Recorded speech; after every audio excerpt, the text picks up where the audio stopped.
Ya, kecaman keras datang dari berbagai pihak atas aksi teror yang terjadi di Sigi, Sulawesi Tengah. Presiden Joko Widodo juga menyampaikan kecaman atas aksi teror dan memerintahkan Kapolri dan juga Panglima TNI untuk mengusut pelaku teror yang diduga dilakukan kelompok Mujahidin Indonesia Timur. Bagaimana upaya pemburuan terhadap kelompok tersebut? Sejauh mana eksistensi mereka? Kita akan coba ulas pada malam hari ini dengan 3 narasumber yang bergabung dari luar studio. Ada Pak Wawan Purwanto, Deputi 7 BIN. Pak Wawan, selamat malam. Selamat malam, Mas. Baik, ada Pak Ridwan Habib, pengamat teroris dari UI. Selamat malam, Pak Ridwan. Selamat malam, Reinhard. Dan bergabung juga Kabid Humas Polda Sulteng, Kombes Pol Didik Supranoto. Pak Didik, selamat malam, Pak. Selamat malam, Mas. Baik, Bapak-Bapak sekalian, sebelum kita mulai dialog, coba kita dengar lagi apa pernyataan Presiden yang mengecam keras aksi teror yang terjadi di Sigi. Kita dengarkan berikut ini. Saya mengutuk keras tindakan-tindakan di luar batas kemanusiaan dan tidak beradab yang menyebabkan 4 orang saudara-saudara kita meninggal dunia dalam aksi kekerasan yang terjadi di Kabupaten Sigi, Sulawesi Tengah. Tindakan yang biadab itu jelas bertujuan untuk menciptakan provokasi dan teror di tengah-tengah masyarakat yang ingin merusak persatuan dan kerukunan di antara warga bangsa. Saya langsung ke Pak Wawan. Pak, ini teror yang keji sekali terjadi di Sigi, Sulawesi Tengah. Presiden mengecam, banyak pihak juga mengecam. Selama ini, monitoring terhadap kelompok MIT ini bagaimana, Pak, yang tersisa di Sulawesi Tengah? Pak Wawan, silakan. Ya, memang dia lari-lari siang ya. Terus ke hutan, balik lagi, cari makan di bawah, balik lagi ke atas. Itu yang terjadi. Kita memburu dari waktu ke waktu juga sudah beberapa kali menemukan mereka dan menewaskannya juga. Dari Santoso dulu juga ditewaskan juga, kemudian sejumlah pengikut termasuk yang dari Uighur juga bisa ditewaskan, kemudian juga sejumlah pihak juga ditangkap, kemudian senjata-senjata yang mereka bawa juga kita rampas waktu itu. Dan memang mereka ganti pemimpin ya, setelah Santoso, kemudian ganti pada Basri, kemudian Basri kita tangkap, ya, kemudian juga kembali sekarang mereka milih lagi yaitu si Ali Kalora ini. Ali Kalora ini terus bergerak dan tadinya tinggal 7 orang. Tapi kemudian dia merekrut lagi sejumlah pihak dan sekarang diperkirakan sekitar 11 dan mereka membawa 1 senapan laras panjang dan 2 pucuk laras pendek yang tinggal yang kita ketahui, dan mereka sering juga naik turun gunung untuk mencari makan dan memang mereka juga melakukan upaya-upaya paksa sehingga kalau tidak diberi logistik ya dia marah ngamuk gitu, dan yang terakhir itu membunuh saudara kita yang 4 orang ini kejadian terakhir gitu. Oke, jadi setelah Santoso kemudian penangkapan lagi yang tersisa sekarang adalah kemudian Ali Kalora. Tadi Pak Wawan katakan memang cukup sulit tampaknya. Apa yang membuat sulit Pak Wawan? Apakah karena mereka bergerilya tadi Anda katakan ini berlari-lari begitu, atau karena faktor juga medan di sana, atau apa Pak? Memang medannya agak ini ya, karena gunung-gunung dan mereka lebih menguasai medan dan luasnya wilayah inilah yang di belantara itu mereka lebih tahu karena Ali Kalora itu mengenal daerah ini, makanya dia ditunjuk sebagai pemimpin pengganti setelah Basri ditangkap dan juga Santoso ditewaskan. Dan dia tahu tempat persembunyian dari satu ke tempat lain, dan pengejaran masih terus dilakukan dan sampai saat ini juga kita terus memburu dan mempertebal dari pasukan yang ada. Dan diharapkan kita akan bisa membuahkan hasil ya. Dan kita semua berupaya juga supaya bisa terkikis tuntasannya. Memang begitu ditewaskan pimpinannya diganti lagi orang. Ini yang terus perlu kita waspadai dan terus kita lakukan pelacakan dan pengejaran begitu. Ya, ada juga bantuan dari TNI yang juga sudah sampai di sana. Saya ke Pak Didik. Pak Didik, tadi Pak Wawan katakan pengejaran terus dilakukan. Saat ini eskalasi keamanan di Sigi dan sekitarnya bagaimana, Pak Didik? Baik, Mas. Jadi perlu disampaikan Kalau secara umum di wilayah Sigi itu sangat kondusif. Kemudian masyarakat saat ini masih mengungsi di desa sebelah, yaitu di desa Lemban Tongoa. Ada 49 kakak itu. Itu masih di sana, tetapi sudah kita berikan trauma healing, kemudian juga sudah diberikan bantuan sembako oleh pihak kepolisian bersama TNI. Dan juga mulai hari ini sudah dilakukan pembersihan dan mulai perbaikan dari rumah yang terbakar dari pihak kepolisian. Kemudian kalau masalah perburuan, jadi Satgas Tinombala yang terdiri dari TNI dan Polri dibantu oleh Densus 88. Kemudian tadi siang juga sudah dapat perbantuan kekuatan dari Mabes TNI, ada 1 SST yang terdiri dari Kostrad, kemudian Sataipo dan juga Marinir. Saat ini sudah bergabung. Dan pencarian dilakukan di wilayah Sigi, kemudian diperluas sampai ke wilayah Parigi Mautong dan Poso. Nah, mudah-mudahan ini bisa segera kita atasi kelompok anggota MIT yang masih tersisa 11 orang. Oke, Demikian. jadi segala upaya sudah dikerahkan di sana, bahwa masyarakat juga sudah dipindahkan ke desa sebelah ya, Pak Didi. Artinya sudah relatif lebih aman di sana. Kondisi masyarakat bagaimana, Pak Didi, pasca penyerangan itu? Pasca penyerangan semuanya memang merasa ketakutan, makanya mereka minta dipindahkan ke desa sebelah, yang jaraknya sekitar 1 jam dari dusun Pano ke wilayah desa Lemban Tongoa. Demikian. Oke, baik Pak Didik, tahan dulu sambungan telepon Anda. Saya mau ke Pak Ridwan Habib. Pak Ridwan, tadi Pak Wawan sudah menyampaikan ya apa kira-kira kesulitan yang dialami untuk memburu kelompok ini sisanya, meskipun sebelumnya juga sebetulnya sudah ditangkap pimpinannya. Tadi juga Pak Didi sudah menyampaikan bagaimana kondisi masyarakat. Dari pandangan Anda, apa yang membuat kelompok ini bertindak begitu keji di penyerangan yang terakhir ini? Ya, mereka ini sebenarnya sudah sangat terdesak ya, karena kurir-kurir mereka yang sebelumnya membawa logistik dari kota itu berhasil ditangkap dalam operasi kepolisian Satgas Tinombala itu. Misalnya di Agustus 2020 ada 2 kurir mereka itu yang berhasil tertangkap. Mereka membawa kue, membawa singkong, membawa uang 1.500.000 dan berhasil ditangkap. Salah satunya bahkan istrinya Ali Kalora. Nah, ini membuktikan dukungan dari luar semakin susah masuk. Nah, membuat mereka frustasi dan melakukan serangan secara acak kepada warga-warga yang ada di lereng-lereng gunung. Karena Gunung Taman Nasional Lorelindo itu sampai ke arah Taman JK itu luas sekali, lebih dari 8.200 km persegi. Dan mereka bisa memilih spot anytime dan di mana saja.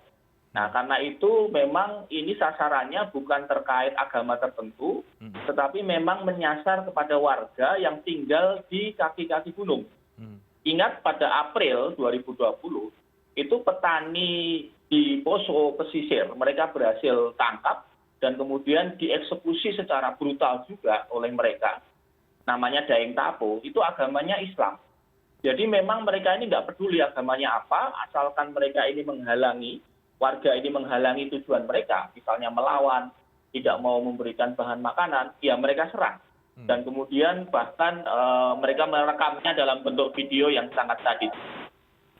Oke, tidak ada Anda melihat motif teologis misalnya di sini, karena motif berbau agama dan lain sebagainya terhadap penyerangan yang terjadi di sana?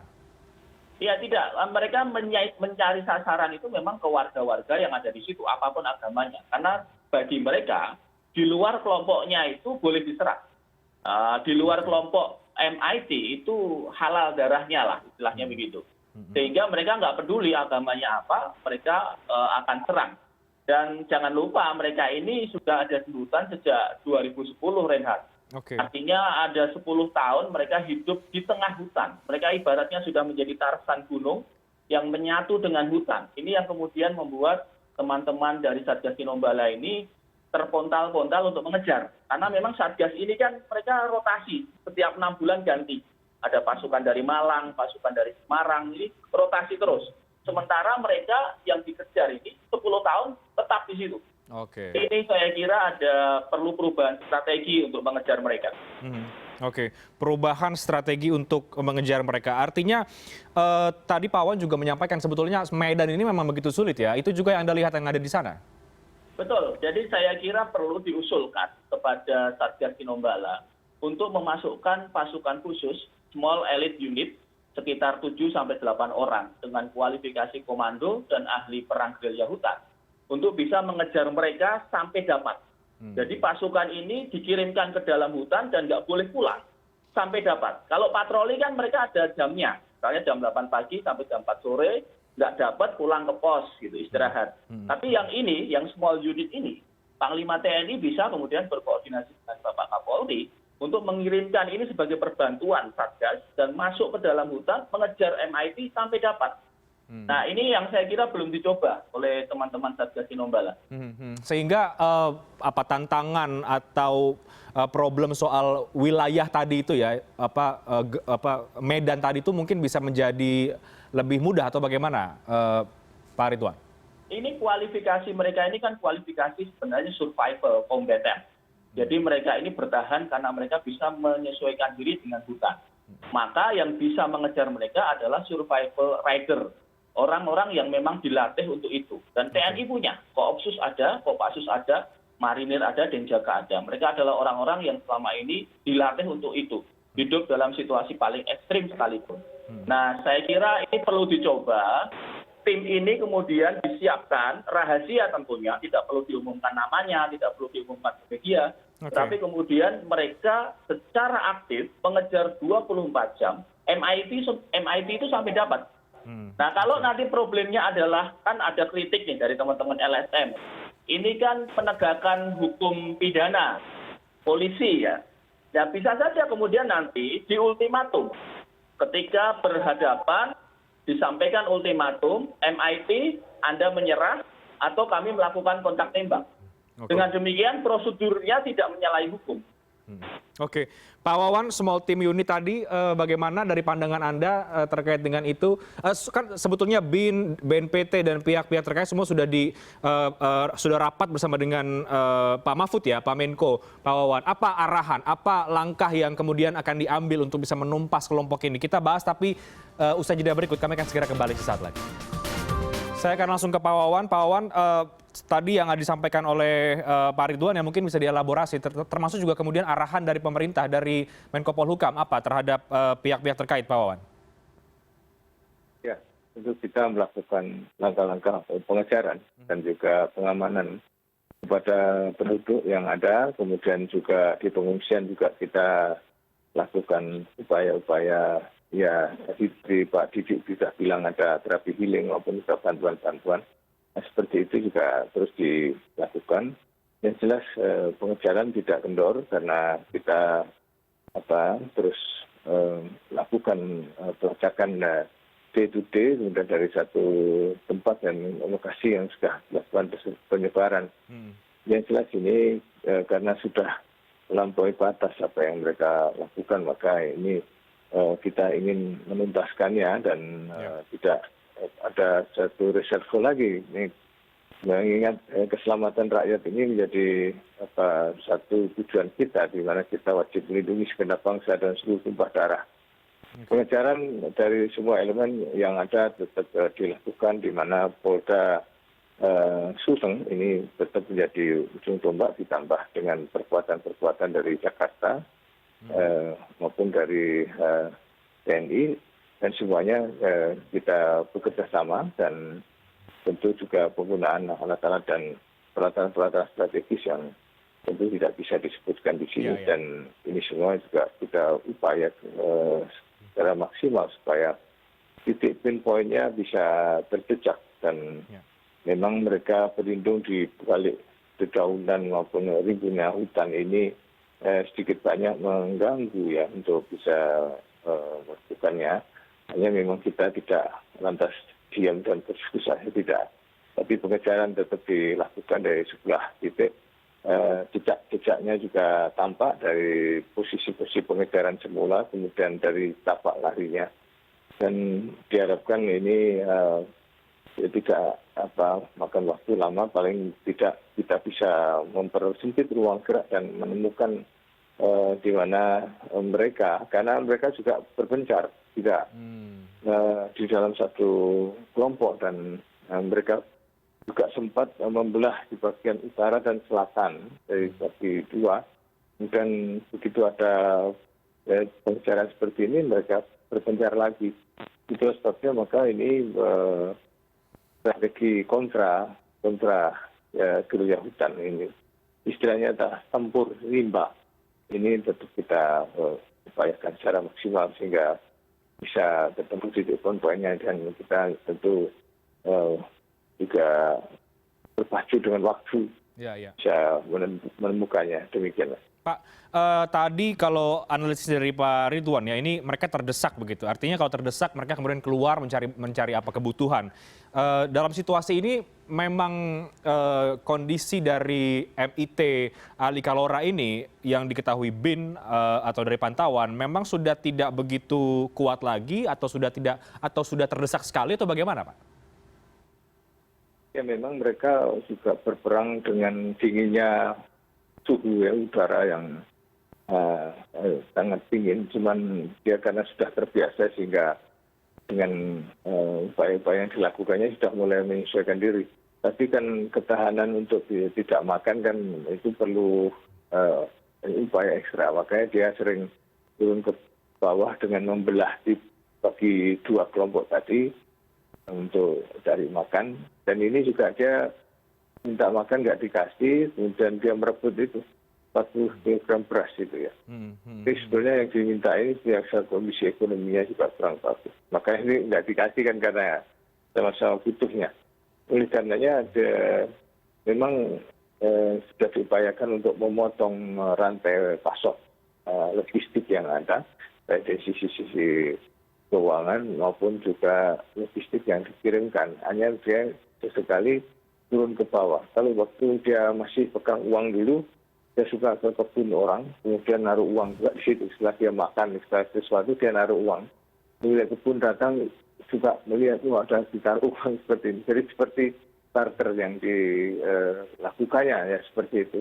Tapi dalam kondisi tertentu kan tidak semuanya berbuah, sehingga dia tetap mau nggak mau turun.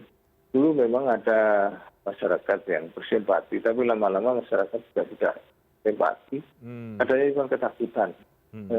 Ada juga yang mereka tidak berani lapor karena takut keselamatannya, hingga dia memilih diam untuk tidak menyampaikan sesuatu ke aparat keamanan, dan di dalam kediamannya inilah justru dimanfaatkan oleh mereka untuk makin melakukan langkah-langkah yang kontraproduktif dan melakukan rekrutmen baru.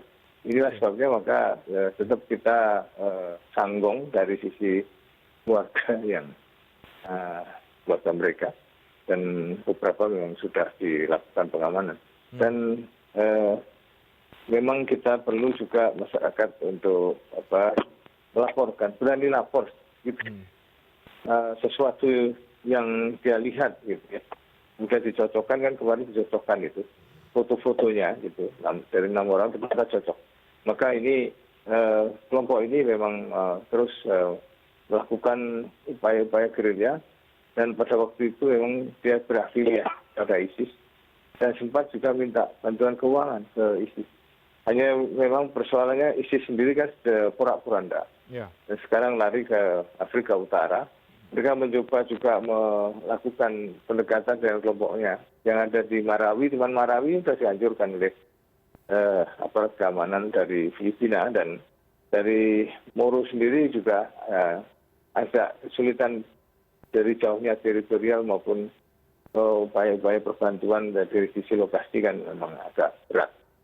Tapi tiap dulu ada rantai pasok dari sisi senjata dari ex-Filipina, memang ada juga yang diselundupkan. Maka sekarang kita coba untuk memblok ini supaya walaupun dia punya senjata, tapi kalau tidak ada pelurunya kan tidak bisa digunakan juga. Oleh karenanya kita tetap melakukan pemblokiran dari sisi rantai pasok dari amunisinya begitu. Oke, Pak Didi, apa kesaksian masyarakat Pak Didi yang ada di sana?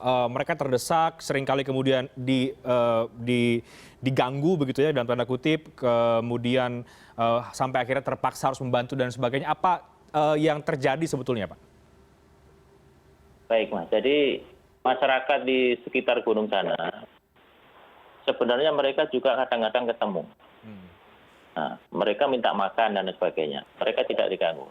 Tapi kemarin kemungkinan itu ada permasalahan tertentu, mungkin mempertahankan seperti yang disampaikan Pak Wawan, mempertahankan logistiknya, berasnya, sehingga mereka melakukan penganiayaan sampai dengan meninggal dunia.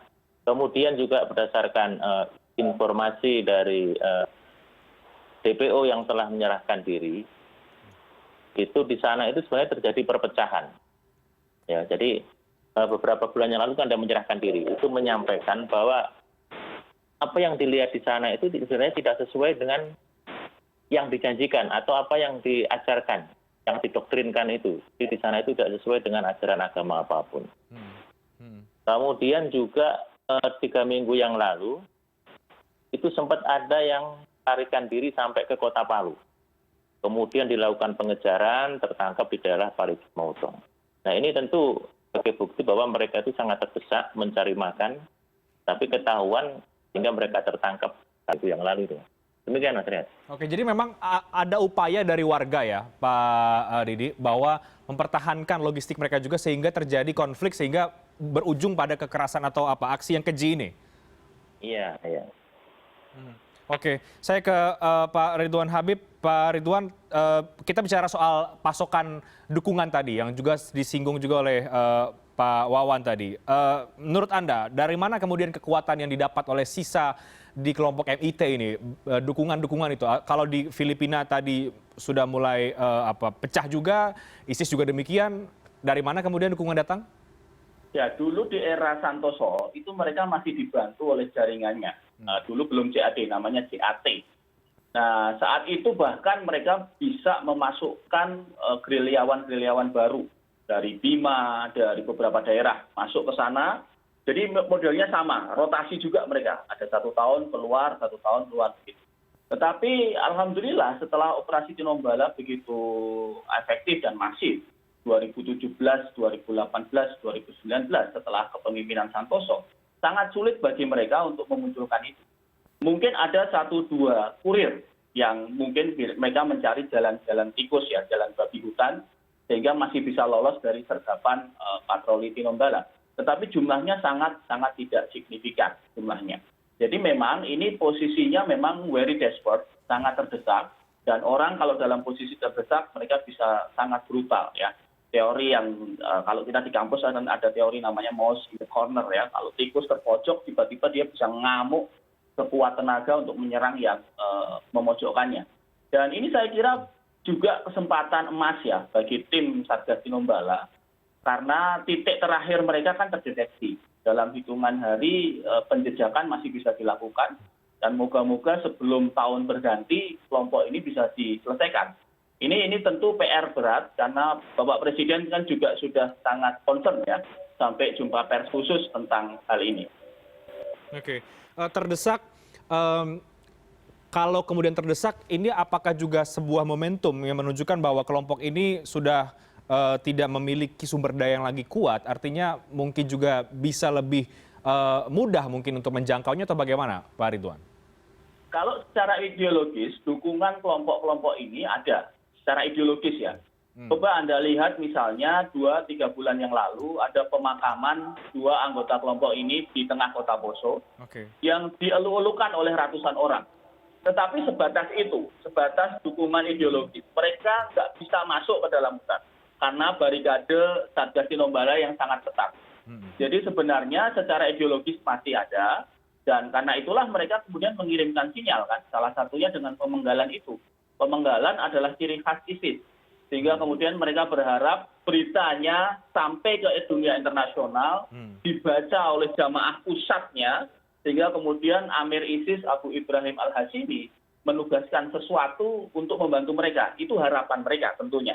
Tetapi saya kira sekali lagi dalam sebuah kejadian seperti ini selalu ada hikmah, selalu ada kesempatan di sini.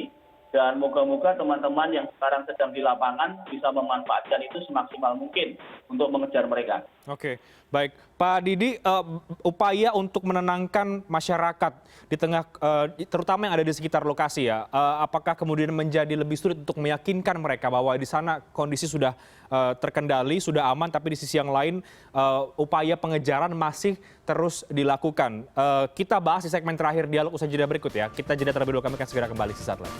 Baik, kita masuk ke segmen terakhir dialog. Ini kemudian terakhir ke para narasumber. Saya ke Pak Didik dulu. Pak Didik sebagai ujung tombak tadi, Pak Wawan katakan Polda Sulteng, Pak, bagaimana upaya-upaya atau saat ini mungkin bisa digambarkan kekuatan untuk memburu pelaku teroris Sigi ini seberapa kuat di sana, Pak? Baik, Mas. Jadi personil di Sigi yang tergabung dengan Satgas ini ada sekitar 800-an. Kemudian dibantu TNI ada 200. Jadi semuanya ini terbagi di wilayah Poso, Sigi, dan juga Parigi Motong. Kemudian saya sampaikan juga bahwa masyarakat yang sekarang mengungsi setelah dilakukan trauma healing ini sudah mulai tidak terlalu trauma. Jadi, kemarin masih bergabung di salah satu tempat, balai desa. Sekarang mengungsinya itu di rumah-rumah warga. Di rumah-rumah keluarganya di desa Lembantongoa itu. Kemudian yang di TKP, yang di Dusun Lewanu itu, di situ masih dijaga oleh 30 atau 1 peleton Brimob. Jadi semuanya masih di situ. Oke. Oke, baik Pak Didi, saya ke Pak Ridwan, terakhir nanti ke Pak Wawan. Pak Ridwan, artinya di balik serangan ini juga ada pesan yang ingin disampaikan oleh kelompok MIT Ali Kalora ini bahwa denyut mereka masih ada.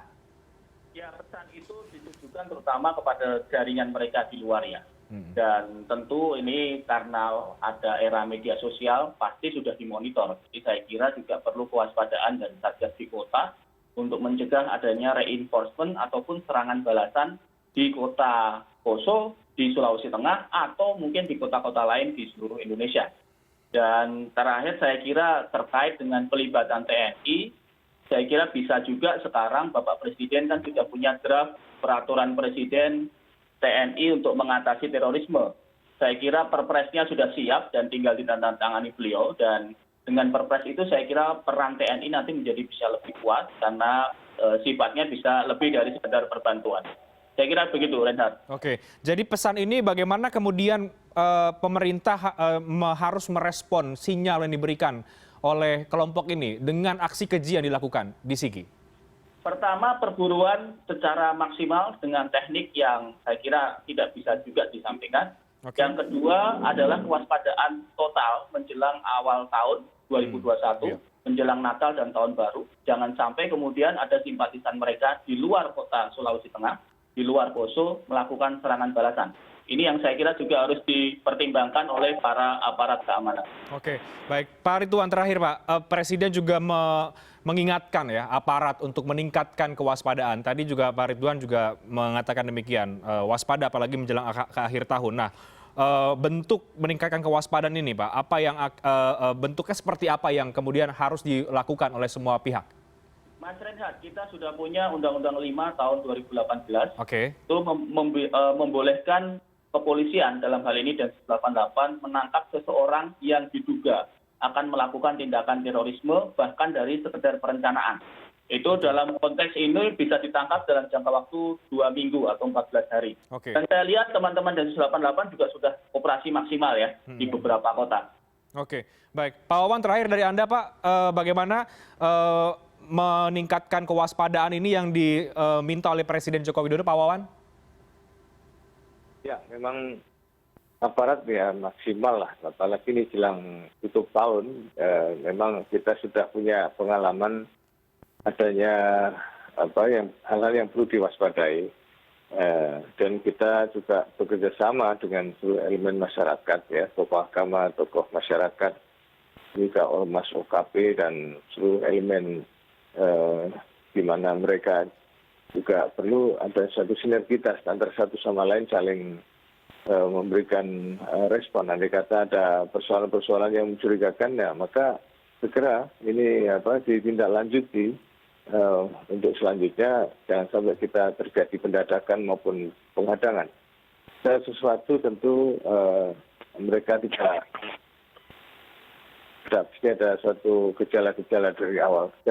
Gejala-gejala inilah maka kita juga ajak masyarakat supaya mereka juga mewaspadai sehingga lingkup terkecil di keluarganya kalau ada sesuatu yang aneh maka segeralah melakukan langkah-langkah untuk menyampaikan ini kepada aparat terdekat. Minimal Babinsa, Babinkamtibmas, termasuk RT RW.